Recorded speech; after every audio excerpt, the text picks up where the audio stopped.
Hi, everyone. It's so lovely to see you here again. If you love a clean, cozy home, but sometimes struggle to keep it that way, you're in the right place. In today's video, I'll be sharing some honest truths and gentle tips that have completely changed the way I clean, and I promise they'll make tidying feel lighter, calmer, and even a little joyful. But let's be honest for a second. Have you ever looked around your home and thought, how did it get this messy again? You clean, organize, and promise yourself it'll stay neat. Yet a few days later, chaos quietly returns. Or maybe you hold on to things you don't really need, clothes you might wear someday, sentimental items you can't part with, or stuff that just feels too hard to decide about. It's not just about clutter, right? It's about emotions, memories, and the invisible pressure of letting go. That's exactly why I made this video. I want to help you understand the deeper mindset behind cleaning, not just how to make your home look tidy, but how to feel peaceful in it. The tips I'll share today have truly transformed my own space. I used to feel constantly overwhelmed, but now my home feels lighter, and cleaning no longer drains me, it resets me. So, if you're ready to see cleaning in a whole new way, stay with me till the end. Don't forget to like this video and subscribe. There are so many more decluttering secrets and life-changing habits I can't wait to share with you.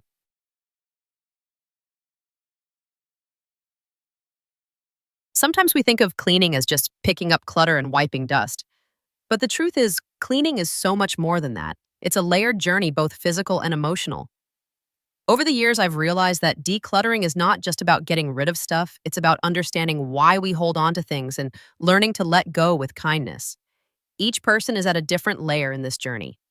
Some people are at the surface level dealing with the obvious messes that simply need to go.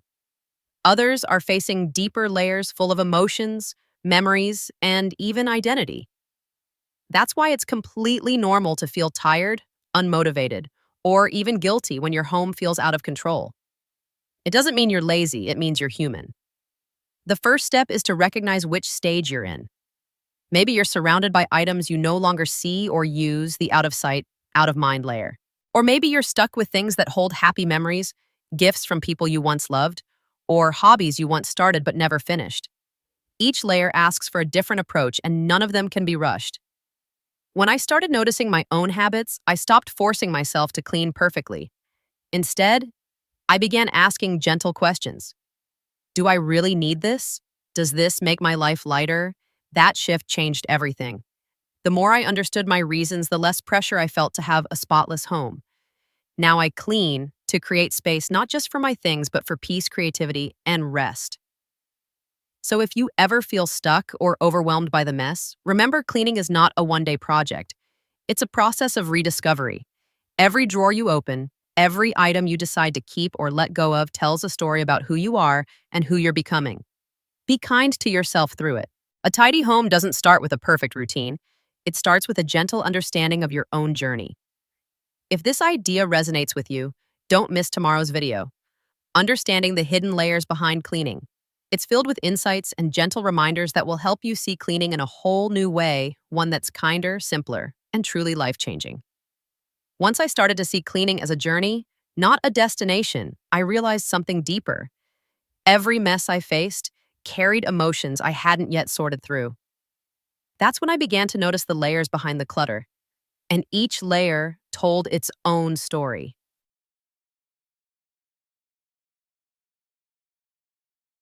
Cleaning is never just about dust or clutter, it's about layers. Each layer tells a story about our habits, emotions, and the connection we have with our belongings. Over time, I realized that decluttering isn't a one-time act of tidying up, it's a journey inward. Let me share with you the 4 layers of cleaning that I've discovered along the way, the layers that often explain why letting go can feel so complicated. Layer 1. This is the easiest layer, the surface clutter that doesn't carry any meaning. These are things like empty bottles, old receipts, broken pens, dried up makeup, or random cords you don't even remember owning. You probably haven't looked at them for months, maybe years. They take up space quietly hiding in drawers or corners. When you finally get rid of them, you don't feel emotional, just a sense of lightness and relief. Starting here helps you build confidence. It's the warm-up stage of cleaning, simple, quick wins that motivate you to go deeper. Layer 2. Then comes the second layer, the sentimental one. These are the things that once made you smile: birthday cards, small souvenirs, gifts from friends, or your child's first drawing. You don't really need them, but they carry moments you don't want to forget. The truth is, letting go of these doesn't mean erasing the memory. I've learned to take photos of certain items before donating or recycling them. The memory stays, but the clutter doesn't. Sometimes, keeping one small thing that truly represents the memory is enough. The rest can be released with gratitude. Layer 3. This layer is tricky because it's not about the past, it's about who we wish we were. It's the yoga mat you never used, the expensive blender you bought to start a healthy lifestyle, the guitar collecting dust because you thought you'd learn to play. These objects hold silent pressure. Every time we see them, they whisper, "You should be better." But decluttering here isn't about giving up dreams, it's about accepting your reality. Ask yourself, does this item serve the life I'm living now or the life I only imagine? When I let go of the ideal me items, I've found more peace with who I actually am. Layer 4. Finally, the deepest layer, the emotional one. These are items that belong to people we've loved or lost, or things that represent long chapters of our lives. A parent's old sweater, a pet's collar, a wedding gift from years ago. These are not just things, they are memories, connections, pieces of our story. You don't need to rush this part. Give yourself permission to take your time. Sometimes simply moving the item to a memory box or special place helps you honor it without letting it take over your daily space. The goal isn't to forget, it's to find peace. Cleaning at its core is emotional work disguised as physical labor.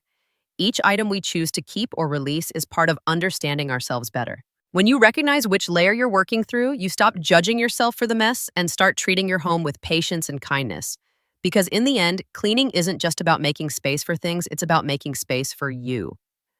Understanding these emotional layers is one thing, but learning how to move through them is another. So let's talk about the gentle, practical steps that can help you declutter each layer with kindness, not pressure.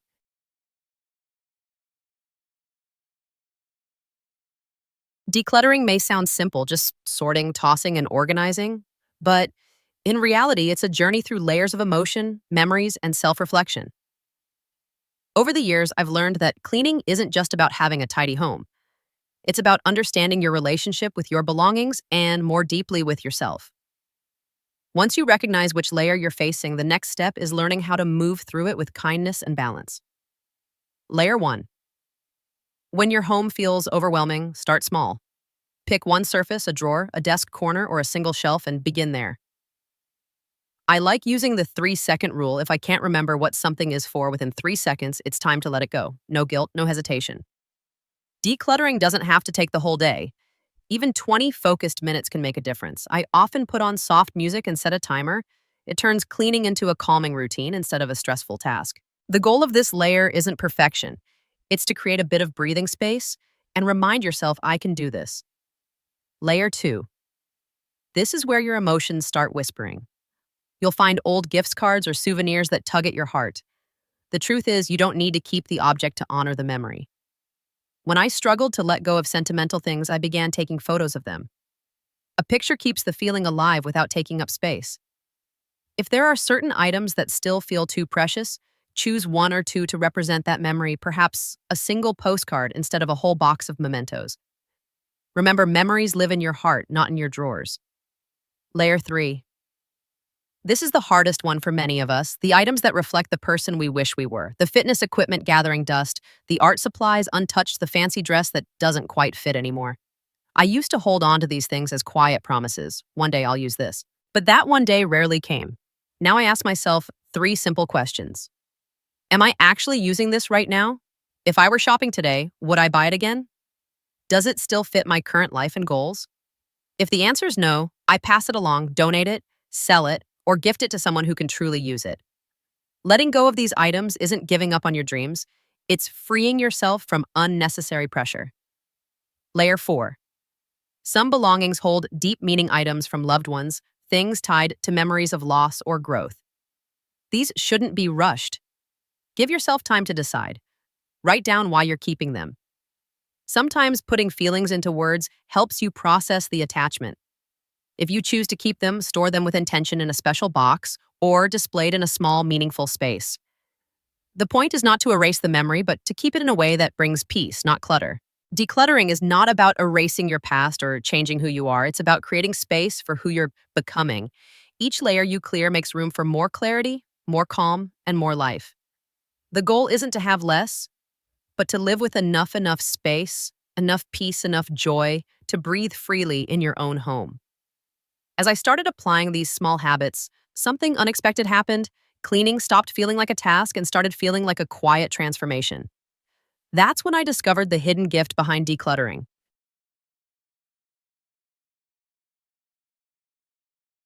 Cleaning for me has never been just about sparkling floors or neatly folded clothes. It's about clarity, energy, and emotional renewal. The act of decluttering isn't simply physical, it's deeply connected to how we feel inside. When you start removing what no longer serves you, whether it's a pile of old magazines, clothes that don't fit, or lingering guilt about unfinished projects, you're not just clearing space in your home, you're creating room in your mind. There's something quietly transformative about the process. I remember one afternoon when I decided to clear out a closet I had avoided for months. As I sorted through clothes papers and forgotten items, I realized how many things I was holding on to out of habit, not happiness. Letting them go felt like exhaling after holding my breath for too long. That's when I truly understood a tidy space is just a reflection of an uncluttered heart. When we let go of what we no longer need, we make space for what we truly want: peace, joy, inspiration, and growth. The energy in a room changes when unnecessary things disappear. Suddenly, you can breathe easier, think clearer, and move freely. You might even notice how your mood lifts when your surroundings feel lighter. That's not a coincidence. Our environments shape how we think and feel far more than we realize.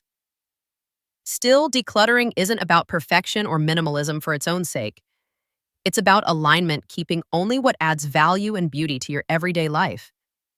And that means remembering why you started in the first place.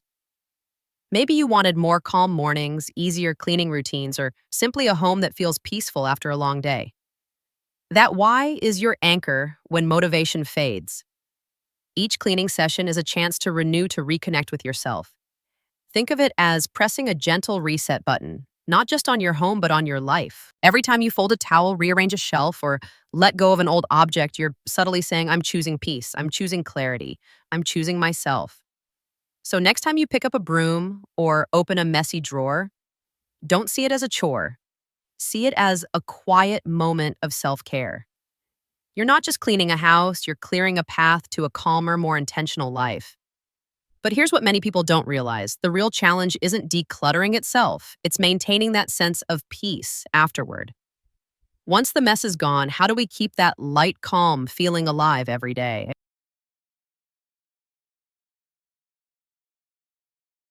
When the big cleaning is finally done, every corner refreshed, every shelf neatly arranged, there's a special kind of calm that fills the air. You walk through your space and feel lighter, freer, more in control. But here's the truth. The real challenge begins after decluttering. The art of keeping your home tidy isn't about perfection, it's about building gentle, consistent habits that make cleanliness feel natural, not forced. I used to think a clean home meant doing massive cleanups every few weeks. But over time, I realized that maintaining order comes from small daily rituals, the quiet, almost invisible actions that keep chaos from creeping back in. One of my favorite habits is spending just 10 minutes every night to reset the space. I tidy up the living room, put stray items back where they belong, and wipe down surfaces. It's a short, peaceful routine that helps me unwind before bed, and every morning I wake up to a home that already feels calm and welcoming. Another principle that changed everything for me is the one in, one out rule. Whenever I buy something new, a piece of clothing, a kitchen gadget, even a small decor item, I choose one thing to let go of. It's a simple way to keep possessions balanced and prevent clutter from building up again. Over time, this rule has made me more mindful of what I bring into my home and more appreciative of what I already have. There's also one tool I call my decision basket. It's a small box where I place items I'm unsure about, things I don't want to throw away just yet, but don't really use either. At the end of each month, I go through it and make decisions with a clearer mind. Most of the time, I realize I didn't miss those things at all, and it becomes much easier to let them go. The key to sustaining tidiness isn't strictness, it's rhythm. You don't have to do everything perfectly. Even 5 or 10 minutes of gentle maintenance each day is enough to preserve the sense of peace you worked so hard to create. A tidy home doesn't mean constant cleaning. It means your space supports you quietly, effortlessly as you live your everyday life. Because in the end, maintaining a clean home isn't just about managing things, it's about caring for yourself. Every small act of order is a small act of love, reminding you that your home and your peace are worth protecting. And over time, I found my answer. The secret to keeping a tidy, peaceful home isn't strict routines or endless cleaning, it's love. When you start seeing cleaning as a form of self-care, everything changes. Let me show you what that looks like.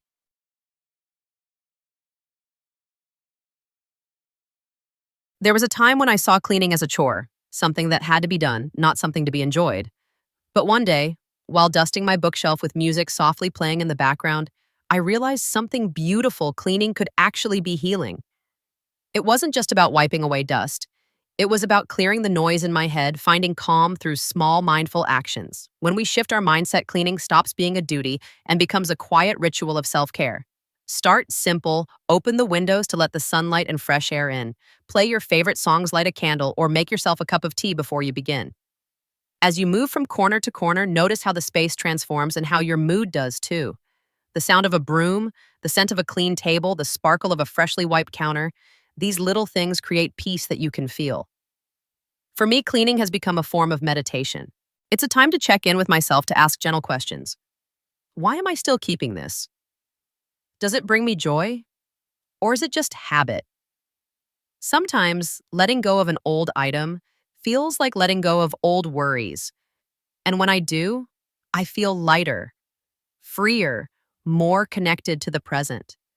The truth is, every time you clean, you're not just tending to your home, you're caring for your inner world. Your home mirrors your energy. A cluttered space often reflects a cluttered mind, while a clean, calm environment gives your thoughts room to breathe. That's why I like to think of cleaning not as a task to finish, but as a practice to return to a rhythm that helps me feel grounded. When you treat cleaning as self-nurture, your home becomes more than just a place to live. It becomes a space that heals you.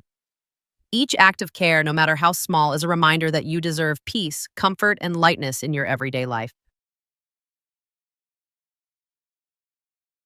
So those are the insights I've shared to help make your home cleaning and decluttering journey easier and lighter.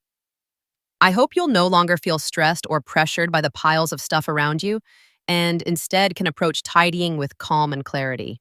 If your goal is to save time, reduce mental clutter, and enjoy a more peaceful home, try applying the strategies from this video. These aren't just tips I read somewhere, they are the lessons I've learned through years of hands-on experience and reflection in maintaining a harmonious space. For a deeper dive, I recommend checking out my next video, Uncovering the Emotional Layers Behind a Tidy Home.